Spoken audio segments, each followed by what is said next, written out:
सुप्रभात, नमस्कार। मैं हूं प्रीति। आइए शुरुआत करते हैं सुबह 7 बजे के हेडलाइंस के साथ।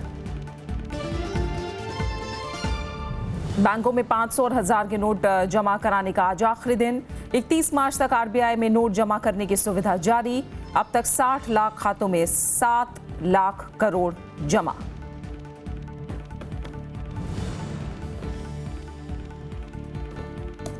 नोटबंदी के नकारात्मक असर को वित्त मंत्री ने किया खारिज। कहा, हर लिहाज से सुधरी अर्थव्यवस्था, राजस्व में बढ़ोतरी का दावा।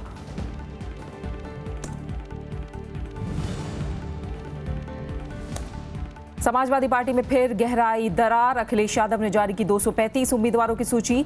जवाब में शिवपाल ने किया 68 उम्मीदवारों का ऐलान।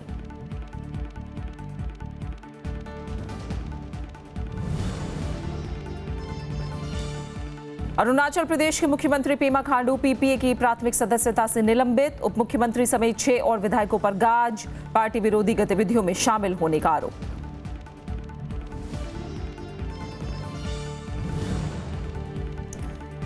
हैकिंग के आरोप में रूस के 35 राजनयिक अमेरिका से निष्कासित। खुफिया अधिकारियों और शीर्ष अधिकारियों पर प्रतिबंध। रूस ने कहा, सही समय पर देंगे जवाब।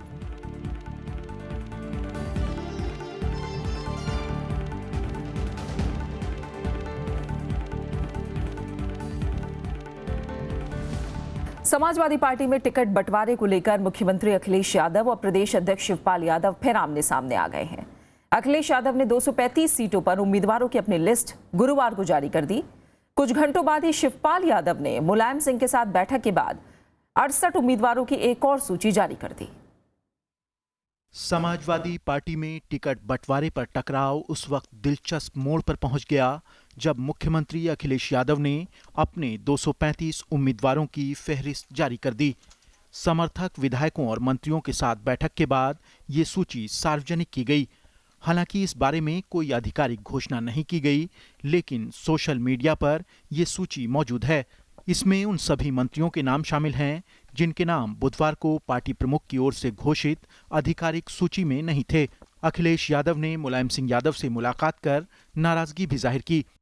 मंत्री जी ने कहा, मैं आज एक लिस्ट जारी करूंगा, एक कल लिस्ट जारी करूंगा और आप लोगों के लिए वोट भी मांगूंगा। आप लोग जीत के आइए और ये जनता के हित में हमने फैसला लिया जो जनता मांग कर रही है। आप सब चुनाव लड़ेंगे। हम लोग मुख्यमंत्री जी का सम्मान करते हैं। उन्होंने कहा आप सब चुनाव लड़ेंगे। अखिलेश यादव की सूची सार्वजनिक होने के बाद शिवपाल यादव देर रात मुलायम सिंह यादव के घर पहुंचे। इसके बाद शिवपाल यादव ने 68 उम्मीदवारों की दूसरी सूची भी जारी कर दी। इसके साथ ही समाजवादी पार्टी आधिकारिक तौर पर 393 उम्मीदवार घोषित कर चुकी है और सिर्फ 10 उम्मीदवारों का ऐलान होना बाकी रह गया है। समाजवादी पार्टी में जारी कलह को बीजेपी ने जनता का ध्यान भटकाने की सुनियोजित कोशिश करार दिया है। और अब समाजवादी पार्टी के मूल्यांकन का समय है। ये सारा कुछ करके जनता का ध्यान बटाने की कोशिश है। पहले भी हमने देखा कि अलग अलग तलवारें खींची, फिर सब साथ थे। बुधवार को पार्टी प्रमुख मुलायम सिंह यादव ने 325 उम्मीदवारों की सूची जारी की थी। इसमें अखिलेश समर्थक 3 मंत्रियों समेत कई नेताओं के नाम शामिल नहीं थे, जिसके बाद पार्टी की अंदरूनी कलह फिर सामने आ गई। Bureau report, Rajya Sabha TV. सरकार की तरफ से नोटबंदी के बाद दी गई सीमा आज समाप्त हो रही है। अगर आपके पास अभी भी पुराने नोट हैं तो उन्हें आज ही बैंक जाकर जमा करा सकते हैं। आज आखिरी दिन होने के चलते बैंकों में भारी भीड़ होने की संभावना है। नोटबंदी के बाद 500 और 1000 रुपए के पुराने नोट बैंक में जमा कराने का आज आखिरी दिन है। इसके बाद पुराने नोट शर्तों और हलफनामे के साथ 31 मार्च तक रिजर्व बैंक में जमा कराए जा सकेंगे। वहीं गुरुवार को सरकार ने पुराने नोट रखने पर सजा के प्रावधान को खत्म कर दिया। दरअसल बुधवार को कैबिनेट ने जिस अध्यादेश को मंजूरी दी थी उसमें 4 साल की सजा देने की बात कही गई थी, लेकिन अब 31 मार्च के बाद पुराने नोट रखने पर कम से कम 10,000 रुपए का जुर्माना लगाया जाएगा। यानी 31 मार्च के बाद कोई भी 10 से ज्यादा पुराने नोट नहीं रख सकता। हालांकि शोधार्थियों के लिए ये संख्या 25 होगी। वहीं 1 जनवरी से 31 मार्च के बीच पुराने नोट जमा करते वक्त गलत जानकारी देने पर कम से कम 5,000 या जमा रकम का 5 गुना जुर्माना लगेगा। वहीं नोटबंदी के बाद से 60 लाख खातों में तकरीबन 7 लाख करोड़ रुपए की रकम जमा हुई है। सरकार ने साफ किया है कि नकदी जमा करने वालों को बताना पड़ेगा कि यह धन कहां से आया। अधिकारियों के मुताबिक बैंक में काला धन जमा कराने वालों को बख्शा नहीं जाएगा। Bureau report, Rajya Sabha TV. वित्त मंत्री अरुण जेटली ने कहा कि नोटबंदी के आलोचक गलत साबित हो गए हैं। उन्होंने कहा कि कर वसूली से लेकर रबी फसल की बुआई के आंकड़े उत्साहजनक हैं। वित्त मंत्री के मुताबिक नोटबंदी के बाद बाजार में तेजी से नकदी पहुंचाने की चुनौती अब खत्म हो गई है। इस बीच आरबीआई ने बैंकों से कहा है कि वो छोटे उद्यमियों की पूंजी जरूरतों के लिए अतिरिक्त राशि मुहैया कराएं। वित्त मंत्री अरुण जेटली ने गुरुवार को आंकड़ों के जरिए नोटबंदी के नकारात्मक असर के आरोपों को खारिज किया। उन्होंने कहा कि अब तक जीडीपी में बड़ी गिरावट की आशंका गलत साबित हुई है। वित्त मंत्री के मुताबिक आरबीआई के पास पर्याप्त नकदी है और बाजार की मांग के हिसाब से इसकी पूर्ति की जा रही है। जो आलोचक इसके कह रहे थे कि बहुत बड़ा प्रभाव अर्थव्यवस्था पे पड़ने वाला है, ऐसा हुआ नहीं। करेंसी रिप्लेसमेंट, रीमोनेटाइजेशन बहुत एडवांस स्टेज पे है। जितनी करेंसी 8 नवंबर को थी उसका एक बहुत बड़ा भाग बाजार में रिजर्व बैंक ने दे दिया है। 19 दिसंबर तक प्रत्यक्ष कर की वसूली 13.6% बढ़ी है। वहीं अप्रत्यक्ष कर 26.2%, सेंट्रल एक्साइज 43.3%, सेवा कर 25.7% और कस्टम की वसूली 5.6% बढ़ी है। जीवन बीमा के कारोबार ने 213% की लंबी छलांग लगाई है। एक बहुत बड़ा पैसा जो गुमनामी में था, आज वो बैंकिंग व्यवस्था में आया है। और जब बैंकिंग व्यवस्था में आता है तो स्वाभाविक है कि डायरेक्ट और इनडायरेक्ट टैक्सेशन उस पैसे के ऊपर लगता है और टैक्सेशन कलेक्शंस में ये अभी तक रिफ्लेक्ट होना आरंभ हो गया है। वित्त मंत्री ने बताया कि रबी सीजन में बुआई 6.3% बढ़ी है, जो कृषि और अर्थव्यवस्था के लिए शुभ संकेत है। इसके अलावा पर्यटन से लेकर म्यूचुअल फंड में भी निवेश बढ़ा है। Bureau report, Rajya Sabha TV. 31 मार्च के बाद पुराने नोट रखने पर कम से कम 10,000 रुपए का जुर्माना होगा। कैबिनेट से बुधवार को मंजूर अध्यादेश में इसे अपराध मानने का प्रावधान है। पीटीआई के मुताबिक 4 साल की सजा के प्रावधान को हटा दिया गया है। वहीं कोई भी व्यक्ति 10 से ज्यादा पुराने नोट नहीं रख सकता है। शोधार्थियों के लिए संख्या 25 होगी। अध्यादेश शनिवार से लागू होगा। 1 जनवरी से 31 मार्च के बीच पुराने नोट जमा करते वक्त गलत जानकारी देने पर न्यूनतम 5,000 या जमा रकम का 5 गुना जुर्माना लगेगा। प्रधानमंत्री नरेंद्र मोदी नए साल से पहले 31 दिसंबर को एक बार फिर राष्ट्र को संबोधित करेंगे। प्रधानमंत्री 31 दिसंबर की शाम 7:30 बजे संबोधन में काले धन के खिलाफ लड़ाई और नोटबंदी से जुड़ी कुछ नई घोषणाएं कर सकते हैं। 500 और 1,000 के पुराने नोट बैंकों में जमा करने की मियाद आज खत्म हो रही है। ऐसे में प्रधानमंत्री के राष्ट्र के नाम संदेश को महत्वपूर्ण माना जा रहा है।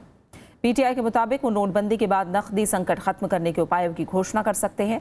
साथ ही अर्थव्यवस्था की चुनौतियों से निपटने के लिए कई उपायों का भी ऐलान हो सकता है। नोटबंदी के फैसले के खिलाफ कांग्रेस ने देशव्यापी मोर्चा खोलने का फैसला किया है। इसी सिलसिले में गुरुवार को कई शहरों में कांग्रेस नेताओं ने प्रेस कॉन्फ्रेंस करके सरकार के फैसले पर सवाल उठाए। कांग्रेस ने प्रधानमंत्री पर निजी भ्रष्टाचार का आरोप लगाते हुए जवाब की मांग की। बीजेपी ने इसे कांग्रेस की हताशा करार दिया है। नोटबंदी के फैसले को लेकर कांग्रेस आक्रामक रुख अपनाए हुए है। जयपुर में कांग्रेस प्रवक्ता रणदीप सुरजेवाला ने नोटबंदी को लेकर प्रधानमंत्री और बीजेपी अध्यक्ष अमित शाह पर सवालों की बौछार की। उन्होंने बीजेपी पर काले धन के मुद्दे पर अपने नेताओं को बचाने का आरोप लगाया। क्या मोदी जी और अमित शाह जी बताएंगे कि उन्होंने कितने सैकड़ों या हजारों करोड़ रुपए की संपत्ति भाजपा और आरएसएस द्वारा नोटबंदी के निर्णय से पहले खरीदी गई? उस पैसे का स्रोत क्या था? वो काला धन था या सफेद? उसमें मेज के ऊपर और मेज के नीचे से कितना पैसा दिया गया? क्या संपत्ति मार्केट वैल्यू के अनुरूप करवाई गई और ये पैसा आया कहां से? इधर जम्मू में पार्टी की वरिष्ठ नेता अंबिका सोनी ने प्रधानमंत्री के नोटबंदी के फैसले को गरीब विरोधी करार दिया। अंबिका सोनी ने पूछा, किस आधार पर नोटबंदी का फैसला लिया गया? कौन से इकोनॉमिस्ट थे? क्या रिजर्व बैंक की भूमिका थी? क्या क्या वित्त मंत्री की राय क्या थी? हमें बताएं। ये निर्णय किस आधार पर, किस डिस्कशन के बाद, किस सोच समझ और इंतजाम के बाद ये निर्णय लिया गया? इधर बीजेपी ने नोटबंदी के फैसले का बचाव करते हुए कांग्रेस के आरोपों को सिरे से नकार दिया। एक तो मोदी जी की सरकार की लोकप्रियता और जनता का विश्वास उनके देश के ईमानदार बनाने के प्रयास के कारण उनको परेशानी हो रही है। कांग्रेस नोटबंदी और प्रधानमंत्री नरेंद्र मोदी के निजी भ्रष्टाचार के मुद्दे को लेकर देश भर में संवाददाता सम्मेलन और धरना करने की तैयारी में है। 2 और 3 जनवरी को पूरे देश में जिला स्तर पर सम्मेलनों का आयोजन किया जाएगा। इसके बाद प्रदेश कांग्रेस कमेटी और पार्टी के कार्यकर्ता 6 और 7 जनवरी को जिला मुख्यालयों का घेराव करेंगे और धरना देंगे। कांग्रेस देश भर में नोटबंदी के खिलाफ लोगों का समर्थन हासिल करने में जुटी है। Bureau report, Rajya Sabha TV. People's party और अरुणाचल में लगातार बदलते हालातों के बीच कल देर रात मुख्यमंत्री समेत 7 विधायकों की पार्टी सदस्यता को रद्द कर दिया गया। पार्टी अध्यक्ष के मुताबिक ये अनुशासनात्मक कार्रवाई है। इसके तहत ही विधायकों का अस्थायी निलंबन तत्काल प्रभाव से किया गया है। अरुणाचल प्रदेश में पीपल्स पार्टी ऑफ अरुणाचल ने मुख्यमंत्री पेमा खांडू को पार्टी से निलंबित कर दिया है। गुरुवार देर रात हुई कार्रवाई में पीपी ने उप मुख्यमंत्री चोवना मेन समेत 6 और विधायकों की पार्टी सदस्यता भी अस्थायी तौर पर रद्द कर दी है। इन सभी पर पार्टी विरोधी गतिविधियों में शामिल होने का आरोप है। निलंबित 5 अन्य विधायकों के नाम जाम्बेताशी, पसांग दोरजी सोना, चौब तेवा में, जिग्नू नामचोम और कामलुग मोसांग है। पार्टी अध्यक्ष की तरफ से जारी आदेश में कहा गया है कि 20 दिसंबर को कार्यकारी समिति की बैठक में पारित प्रस्ताव से मिले अधिकारों के तहत इन विधायकों को अस्थायी तौर पर निलंबित किया गया है। उन्होंने कहा कि इनके खिलाफ मिले सबूतों से वो संतुष्ट हैं। आदेश के मुताबिक पेमा खांडू निलंबन के बाद पीपीए विधायक दल के नेता भी नहीं रहेंगे। अरुणाचल प्रदेश में इससे पहले सियासी संकट तब खड़ा हुआ था जब पेमा खांडू समेत 43 विधायकों ने कांग्रेस को छोड़कर पीपल्स पार्टी ऑफ अरुणाचल का दामन थामा था। इसके बाद से ही पीपीए में नए और पुराने सदस्यों में मतभेद जारी था। Bureau report, Rajya Sabha TV. और खबरें लगातार जारी, आप बने रहे हमारे साथ। लौट रहे हैं छोटे से ब्रेक के बाद।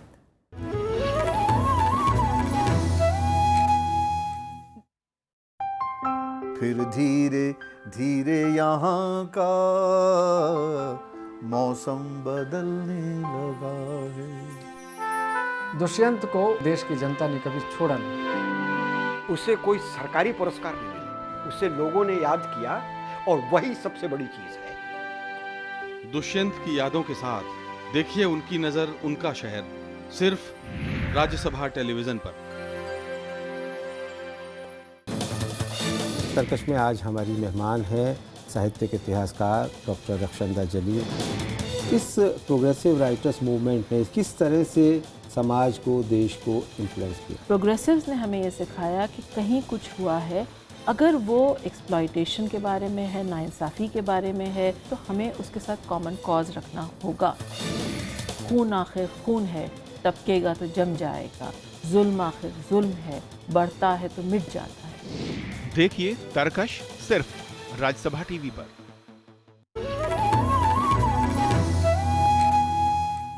एआईएडीएमके की अगुवाई अब वीके शशिकला करेंगी। गुरुवार को पार्टी की बैठक में आम राय से उन्हें महासचिव बनाने का फैसला हुआ।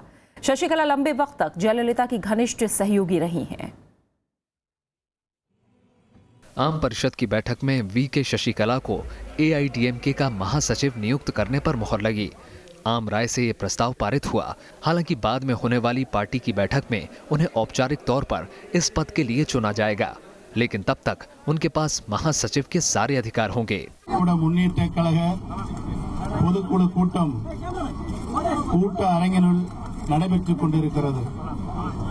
கழக சட்டதிட்ட விதிகளுக்கு உட்பட்டு கழக பொதுச் செயலராக மதிப்பிற்குரிய சின்னம்மா அவர்கள் நியமிக்கப்பட்டு இருக்கிறார்கள்। बैठक के बाद ओ पनीरसेल्वम की अगुवाई में वरिष्ठ नेता शशिकला से मिले और उन्हें पार्टी के फैसले की जानकारी दी। शशिकला ने यह प्रस्ताव स्वीकार कर लिया है। शशिकला बीते 3 दशकों से जयललिता की सबसे भरोसेमंद सहयोगी रही हैं। उनसे पहले जयललिता इस पद पर थीं। जयललिता के निधन के बाद से ये पद खाली था। So Chinnamma knows everything about the government, about the party and everything. Of course, we know her also very well. But of course, for the people, she's new. But she will take all Amma schemes and Amma views to people because she knows Amma very well. So definitely, whatever Amma did, whatever the schemes Amma did, whatever the way Amma ran the party, whatever the way Amma was running the government, definitely she'll follow Amma. Definitely. AIADMK की बैठक में कुल 14 प्रस्ताव पारित किए गए। एक प्रस्ताव जयललिता की जयंती को किसान दिवस के रूप में मनाने का भी है। वहीं शशिकला पर पारित प्रस्ताव में कार्यकर्ताओं से उनके नेतृत्व में निष्ठापूर्वक काम करने को कहा गया है। Bureau report, Rajya Sabha TV. Madras high court ने जयललिता के निधन से जुड़ी परिस्थितियों पर सवाल उठाया है। न्यायाधीश ए वैद्यनाथन ने पार्थिव शरीर को कब्र से बाहर निकालने का संकेत भी दिया। न्यायाधीश ने याचिका की सुनवाई के दौरान कहा कि निजी तौर पर मुझे भी कुछ शक है। सही जांच के लिए जयललिता के शव को कब्र से क्यों नहीं निकलवाया जा सकता? लोगों को जानने का अधिकार है कि जयललिता को क्या हुआ था। याचिका में सुप्रीम कोर्ट की सेवानिवृत्त जज की अगुवाई में आयोग बनाकर पूरे मामले की जांच की मांग की गई है। कोर्ट ने केंद्र और राज्य सरकार को नोटिस देकर जवाब भी मांगा है। मामले की अगली सुनवाई 9 जनवरी को होगी। There are some mysterious circumstances. There are contradictions in the statements, and also the happenings happened on 4th and 5th. So all those things needs a judicial probe. For that purpose, taking a cue from the Calcutta High Court judgment, we have filed this. उपराज्यपाल कार्यालय ने दिल्ली के स्वास्थ्य मंत्री सत्येंद्र जैन की बेटी सौम्या जैन को स्वास्थ्य विभाग में सलाहकार बनाने के मामले में सीबीआई जांच की सिफारिश कर दी है। पीटीआई के मुताबिक दिल्ली सरकार ने उपराज्यपाल कार्यालय के निर्देश पर इस महीने सीबीआई को पत्र भेजकर मामले की जांच करने के लिए कहा है। सत्येंद्र जैन ने पक्षपात के आरोपों को खारिज करते हुए कहा कि उनकी बेटी ने स्वेच्छा से काम किया और इसके लिए उसे कोई पैसा नहीं दिया गया। वहीं बीजेपी का कहना है कि मामले की सीबीआई जांच की सिफारिश से इस बात को बल मिला है कि आम आदमी पार्टी सरकार ने नियुक्तियों में भारी धांधली की है।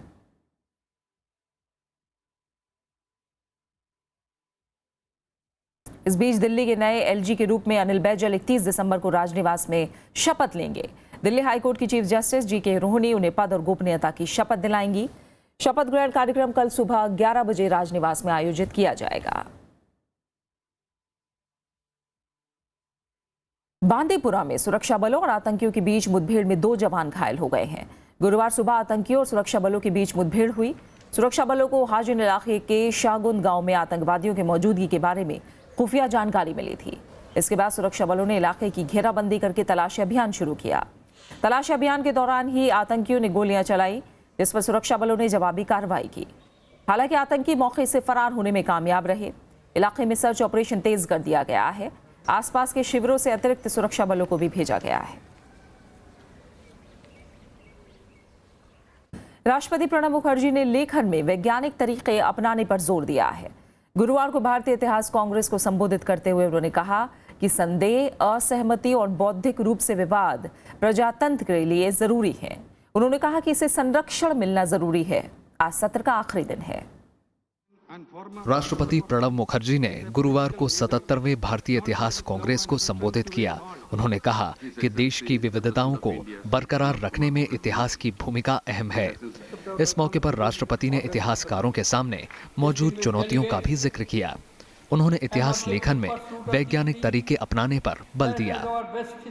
And clinical appreciation of the facts and matters which are available at their command, to point out that strength, because it is not merely for theoretical and academic knowledge and pursuit of knowledge for knowledge's sake, but it is essential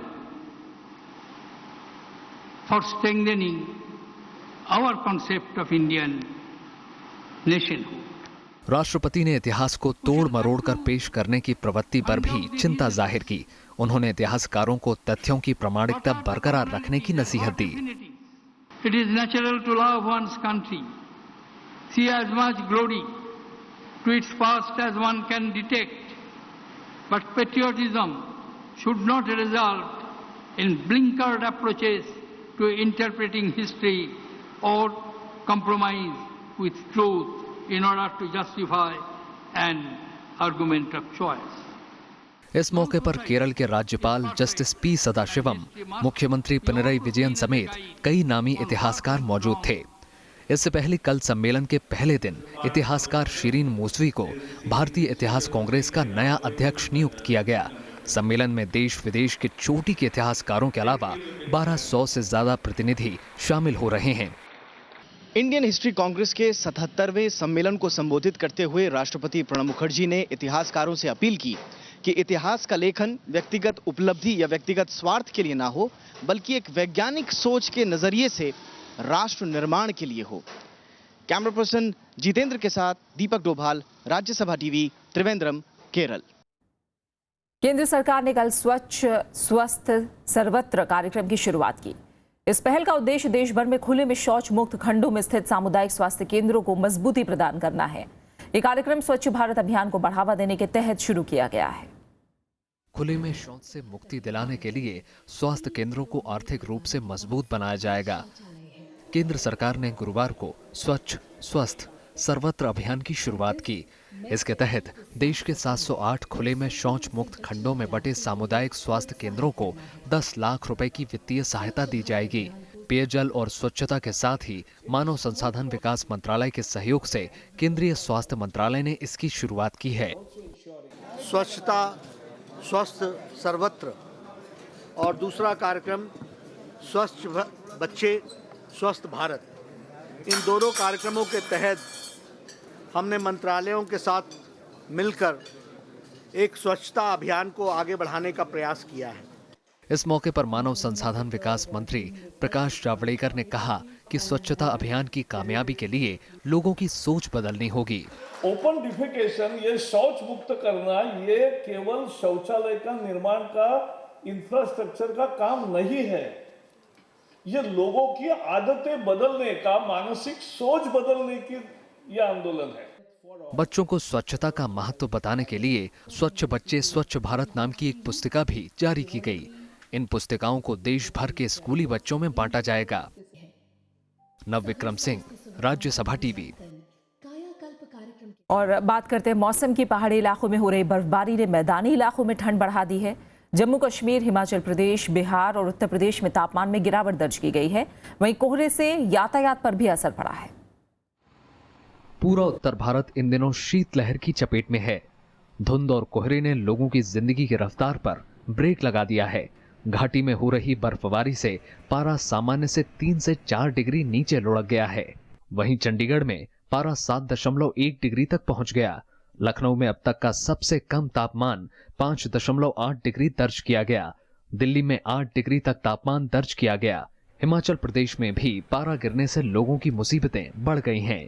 sir कोहरा बहुत ज्यादा है और दिन और रात एक सा है, बिल्कुल कुछ दिखाई नहीं दे रहा है और बड़ी परेशानी हो रही है हमको जाने में और बड़ी मुसीबत का सामना करना पड़ रहा है हमें। तो कोहरे की वजह से हवाई और रेल मार्गों पर यातायात पर असर पड़ा है। दिल्ली से होकर जाने वाली 52 ट्रेनें देरी से चल रही हैं, जबकि 13 ट्रेनों के समय में बदलाव किया गया है। तो मेरे को 12 घंटा हो गए बैठे बैठे और ट्रेन का पता चला है कि रीशेड्यूल कर दी गई है। वहीं 5 अंतर्राष्ट्रीय और 9 घरेलू उड़ानों पर भी कोहरे का असर पड़ा है। मौसम विभाग के मुताबिक आने वाले दिनों में कोहरे में और इजाफा होगा। ठंड से बचने के लिए लोग अलाव और चाय का सहारा ले रहे हैं। Bureau report, Rajya Sabha TV. कुछ अहम अंतर्राष्ट्रीय खबरें। अमेरिका ने चुनाव हैकिंग मामले में बड़ा कदम उठाते हुए रूस के 35 राजनयिकों को निष्कासित कर दिया है। इसके अलावा 2 खुफिया एजेंसी और 2 रूसी परिसरों को भी बंद कर दिया गया है। अमेरिकी राष्ट्रपति बराक ओबामा ने कहा है कि रूस की ओर से अधिकारियों को हो रही परेशानी के चलते ये कदम उठाया गया है। उन्होंने आगे भी इस तरह के फैसले लेने के लिए रूस को आगाह किया। रूसी राजनयिकों को 72 घंटे के भीतर अमेरिका छोड़ने के लिए कहा गया है। दूसरी ओर रूस ने एक बार फिर साफ किया कि उसका अमेरिकी चुनाव में को प्रभावित करने में कोई हाथ नहीं है और अमेरिका के इस कदम का उचित जवाब दिया जाएगा। दरअसल अमेरिकी खुफिया एजेंसियों का मानना है कि रूस ने चुनाव से जुड़े कई लोगों की ईमेल हैक करके खुफिया जानकारी हासिल की, जिसका मकसद डोनाल्ड ट्रंप को राष्ट्रपति चुनाव जिताना था। इराकी सेना ने 2 हफ्ते के विराम के बाद पूर्वी मोसुल को आतंकवादियों से छुड़ाने के लिए अभियान फिर शुरू कर दिया है। इसके लिए सेना लगातार आतंकवादियों के कब्जे वाले इलाके की ओर बढ़ रही है। 17 अक्टूबर को शुरू हुआ मोसुल अभियान हाल ही में थोड़ा धीमा पड़ गया था। इराकी सेना के अधिकारियों ने जल्द ही अभियान खत्म करने की उम्मीद जताई है। मोसुल अकेला शहर है जहां अब भी IS आतंकी काफी तादाद में मौजूद हैं और इसके कई इलाकों पर सेना फिर से कब्जा कर लिया है। सीरिया में गुरुवार रात से संघर्ष विराम लागू हो गया है। तुर्की की ओर से पेश संघर्ष विराम के प्रस्ताव को सीरिया सरकार और विद्रोही गुट ने मंजूर कर लिया। सीरियाई सेना ने संघर्ष विराम के दौरान सैन्य अभियान रोकने की बात कही है। हालांकि आतंकी संगठनों इस्लामिक स्टेट और अल कायदा से जुड़े अल नुसरा फ्रंट के खिलाफ सेना कार्रवाई जारी रखेगी। रूस और तुर्की ने सीरिया संघर्ष में शामिल सभी पक्षों से संघर्ष विराम का पालन करने की अपील की है। सितंबर के बाद सीरिया में ये पहला संघर्ष विराम है। इससे पहले 12 सितंबर को शुरू हुआ संघर्ष विराम हिंसा के चलते केवल 1 हफ्ते ही चल सका था। 2011 में से सीरिया में जारी गृह युद्ध में 3 लाख से ज्यादा लोगों की मौत हो चुकी है। और अब आखिर में हेडलाइंस।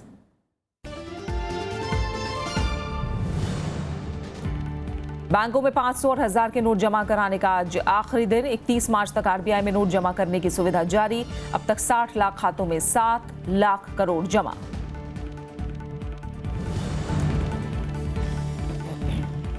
नोटबंदी के नकारात्मक असर को वित्त मंत्री ने किया खारिज। कहा हर लिहाज से सुधरी अर्थव्यवस्था, राजस्व में बढ़ोतरी का दावा।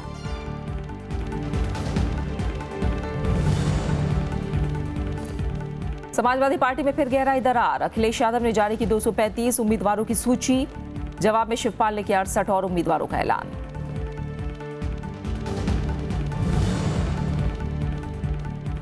अरुणाचल प्रदेश के मुख्यमंत्री पेमा खांडू पीपीए की प्राथमिक सदस्यता से निलंबित। उप मुख्यमंत्री समेत 6 और विधायकों पर गाज। पार्टी विरोधी गतिविधियों में शामिल होने का आरोप।